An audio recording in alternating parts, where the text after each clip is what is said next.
Bonjour Marie. Bonjour Thibault. Aujourd'hui, on va parler de l'alimentation pour réduire le cholestérol. Ce cholestérol, c'est un corps gras indispensable pour le bon fonctionnement de l'organisme. Il entre dans la composition notamment des membranes des cellules. Et du coup, il y a toujours la même chose. C'est comme les chasseurs dont on parlait tout à l'heure. Il y a le bon chasseur et le mauvais chasseur. C'est pareil, il y a le bon cholestérol et le mauvais cholestérol. D'abord, c'est quoi exactement le cholestérol? Qu'est-ce que c'est que cette graisse, cette petite graisse si précieuse et à la fois si dangereuse? Le cholestérol, en fait, ça va aussi. Alors, ça peut être protecteur, comme ça peut être justement non protecteur par rapport à tout ce qui est au niveau de l'organisme. En fait, on va dire un mauvais cholestérol va entraîner justement des maladies cardiovasculaires, donc qui peut être néfaste au long terme. Pas assez de cholestérol peut être aussi problématique. Donc, en fait, il en faut, mais il en faut pas trop, il en faut pas du mauvais, etc. Donc, on le fabrique aussi naturellement ce cholestérol. Donc, il faut privilégier vraiment les bons aliments pour essayer d'avoir vraiment un bon taux de cholestérol. Alors, comment on fait pour le réguler, ce cholestérol? Il y a des règles à respecter, il y a d'abord des aliments à éviter au milieu. Alors, déjà, il faut savoir que le cholestérol, on n'est pas tous égaux par rapport au taux de cholestérol, parce qu'il y a aussi la génétique qui rentre en ligne de compte. On peut avoir une bonne alimentation et avoir un taux de cholestérol assez élevé, ça, c'est la génétique, en fait. Pour réguler, donc après bien sûr, il y a les médicaments, mais avant de passer aux médicaments, on peut faire certaines choses avec l'alimentation. Ouais. Voilà. Donc on va déjà éviter les graisses qu'on appellera saturées, donc tout ce qui est industriel, un petit peu comme aussi au niveau de la photo. Donc tout ce qui est mauvaise graisse, les fritures, les panures, les chips, les cacahuètes, tout ce qui est vraiment industriel. Après, il y a aussi des mauvaises graisses dans les produits industriels, comme par exemple simplement des petits pains au lait ou des choses comme ça, des gâteaux, etc., où ils utilisent par exemple de l'huile de copra ou certaines huiles comme l'huile de palme, etc. Donc ça serait pas bon en fait. C'est marqué sur les étiquettes quand on a graisse ou lipides, dont acide gras saturé. Exactement. À partir de quand il faut se méfier et complètement mettre de côté ces aliments? À partir de quelle proportion d'acide gras saturé il faut se méfier? Faut pas dépasser entre 10 et 15% quand même d'acide gras saturé en fait. Bon, après, ça dépend aussi de la nature du produit. Si une fois de temps en temps vous mangez par exemple un type hamburger, c'est pas dramatique, votre cholestérol il va pas monter. En fait, c'est vraiment si par exemple on consomme un burger aujourd'hui, demain encore un truc à base de panure, après-demain du pâté ou des choses comme ça, là c'est problématique en fait. Donc une fois de temps en temps, du coup on peut réguler.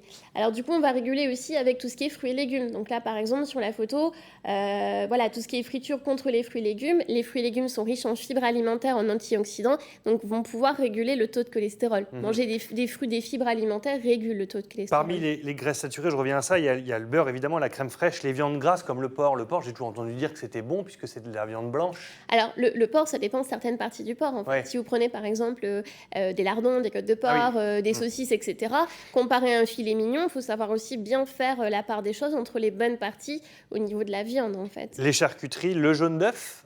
Le jaune d'œuf est très très riche en cholestérol, tout à fait en fait. Quand on a des problèmes de cholestérol, il faudrait le limiter à pas plus de 3 portions dans la semaine. Donc 2 à 3 portions, ce qui équivaut environ à 4 à 6 œufs en fait. Le fromage évidemment et puis l'huile de palme. Par contre, on privilégie les bonnes graisses d'origine végétale comme les margarines ou les huiles première pression à froid. Voilà, parce qu'elles sont riches en oméga en fait.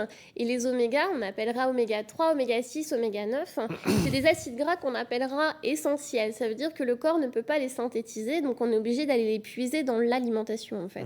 Donc là, ils sont assez importants et on les trouve en général dans tout ce qui est les huiles et tout ce qui est végétaux. Pour les personnes qui sont vraiment sujettes au cholestérol, est-ce qu'il y a des huiles à totalement éviter et des huiles à privilégier? Je dirais pas forcément, en fait, il faut trouver le panel, il ne faut pas consommer tout le temps la même huile parce que, par exemple, l'huile d'olive est très riche en oméga 6, l'huile de colza en oméga 3, en fait, il faut essayer de puiser dans tout. Quand on me dit « je consomme de l'huile d'olive », c'est bien, mais il n'y a pas que celle-là qui est bonne pour la santé. Il faudrait vraiment essayer de changer un peu son panel d'huile un petit peu tous les jours, en fait. D'accord. Éviter la cuisson des aliments avec toute forme de graisse. Même le beurre? Alors, le beurre est très mauvais à cuire. Vaut mieux consommer du beurre, ce qu'on appellera cru, c'est-à-dire sur les tartines de pain, je suis pas contre. Un petit morceau de beurre dans les pâtes, je suis pas contre. Mais mettre du beurre, mettre un steak derrière, ça, faut vraiment éviter. En fait. Donc, on mettra toujours soit pas de matière grasse avec certaines viandes. Par exemple, un steak haché à 5%, il y a déjà 5% de matière grasse, il n'y a pas besoin de mettre du beurre ou de la matière grasse, ou un petit peu d'huile, ou un petit peu de margarine, mais plutôt du végétal, en fait. D'accord. Toujours privilégier de toute façon dans les formes de graisse tout ce qui est végétal plutôt qu'animal. Tout à fait, voilà. L'animal, c'est plutôt après la cuisson et en petite quantité. D'accord. On privilégie les fibres. Pourquoi? Parce que, en fait, les fibres permettent de capter le cholestérol, en fait, beaucoup mieux au niveau sanguin, en fait. Ça l'absorbe? Donc, ça absorbe davantage, en fait, oui. Donc, vaut mieux, par exemple, consommer des bases de fibres alimentaires, type, par exemple, des pains spéciaux, des fruits et légumes. Après, on a aussi tout ce qui est oléagineux aussi, qui est très bon, justement, à consommer, parce qu'il y a des fibres alimentaires et il y a aussi des bonnes graisses dans les oléagineux, en fait. On modère aussi les sucres, toute forme de sucre rapide. Ça a un lien direct avec le cholestérol? Alors, le sucre et la graisse, on va dire que c'est pas la même chose, mais un petit peu, parce qu'un excès de sucre est transformé sous forme de graisse. D'accord. Donc du coup, on va avoir une augmentation des triglycérides, donc c'est des mauvaises graisses en fait. Donc dans les recommandations, il faut manger sain, équilibré, c'est-à-dire des fruits et légumes, privilégier les bonnes graisses, limiter les sucres rapides, ça veut dire on évite tous les jours, mais une fois de temps en temps, un petit gâteau du dimanche et il n'y a pas de problème. L'activité physique est très importante aussi en fait. Vous dites que ça fait augmenter les triglycérides. Les triglycérides, c'est ce qu'on appelle le mauvais cholestérol?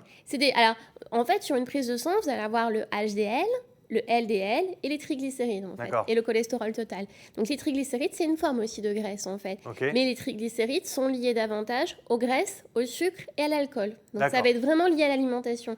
Alors que le cholestérol peut être lié à l'alimentation comme à la génétique, en fait. Très bien. Et pour terminer, on pratique évidemment une activité physique régulière et modérée pour dynamiser un petit peu tout ça. Et tout faire à fait. circuler tout le bazar. Exactement. Donc, l'alimentation en globalité, après, il existe aussi des compléments alimentaires aussi qu'on peut donner, comme par exemple la levure de riz rouge, en fait. Qui est la levure de riz rouge? La levure de riz rouge qui est pas mal justement pour réguler le taux de cholestérol. Parce qu'il y a eu beaucoup de polémiques aussi avec les médicaments pour faire baisser le cholestérol, en fait, au niveau des statines. Et ça permet de réguler beaucoup mieux, en fait. D'accord. Merci Marie. Anne-So, peut-être quelques questions, quelques réactions. Si vous nous regardez et que vous êtes sensible au sujet, c'était le moment de poser des questions. Allons voir. Oui, j'ai Thibaut, j'ai Claire qui nous a envoyé un petit mail, Marie, parce qu'elle dit « Moi, ce qui me dérange le plus, c'est que mon médecin me parle d'aliments interdits parce que j'ai du mauvais cholestérol et que je n'ai pas envie de mettre toute ma famille au régime. » Alors, que peut faire Claire ? Alors, je dirais qu'il n'y a pas d'aliment interdit, parce que si on interdit un aliment, l'interdit pousse à la frustration, donc à la compensation. J'interdis du chocolat, je vais aller manger toute la tablette entière au bout d'un moment, quoi. Donc, en fait, il n'y a pas d'aliment interdit. Je dirais qu'il y a juste à faire attention aux fréquences et aux associations. On ne va pas mettre du beurre avec le fromage. Si je veux manger du fromage, je mets juste un petit morceau de pain avec mon fromage. Même le camembert, un petit peu quand même, au moins un peu. Bon, c'est moelleux en plus, le camembert. Le roquefort, tout petit peu de beurre avec du roquefort. Mais pas besoin de beurre avec le roquefort. Voilà, donc on fait attention à certaines associations, mais on n'enlève pas. Par exemple, si on mange du fromage, privilégier vraiment le matin, c'est là où le corps va plus l'éliminer, en fait. On évite totalement sur le soir. Et après, tout le monde peut manger pareil, dans le sens où on réduit les taux de matière grasse, on évite les fritures, etc. Donc tout le monde peut manger pareil, mais il ne faut pas s'interdire non plus des bonnes choses. J'aime la charcuterie, pas de souci, j'en consomme, mais peut-être pas tous les jours. Puis il y a des charcuteries qui sont peu grasses comparées à d'autres, en fait. Donc, vous êtes d'accord qu'avec la charcuterie, avec un peu de baguette, on met un peu de beurre quand même? Un petit peu quand même. Mais voilà, mais que le fromage peut-être pas. Ça dépend la charcuterie. Un petit coup de saucisson, là, tranquille, avec un petit peu de beurre, ça passe tout seul. Merci Marie. Pardon de vous chercher à chaque fois comme ça, mais... C'est la réalité. C'est Marie, chaque semaine, Thibaut, vous exagérez. Hein. Et puis j'avais Francine qui avait dit aussi dans les cuissons, parce que vous avez évoqué sans matière grasse et tout, elle dit pensez aussi à la cuisson à l'étouffée ou en papillote, c'est génial pour vraiment dégager les goûts, c'est super. Voilà, garder les saveurs. Maintenant, il existe pas mal de choses, hein, à l'étouffer, au courbouillon, avec le Cookéo, le Thermomix, etc. Le tout, c'est de donner aussi, mettre des épices et des aromates, parce que quand on enlève le beurre, on a moins d'appétence en fait, on n'a plus vraiment ce goût, donc on va mettre plus d'épices et d'aromates, de curry, de curcuma, etc. pour relever un petit peu plus le goût des aliments. Changer le goût. Merci beaucoup Marie.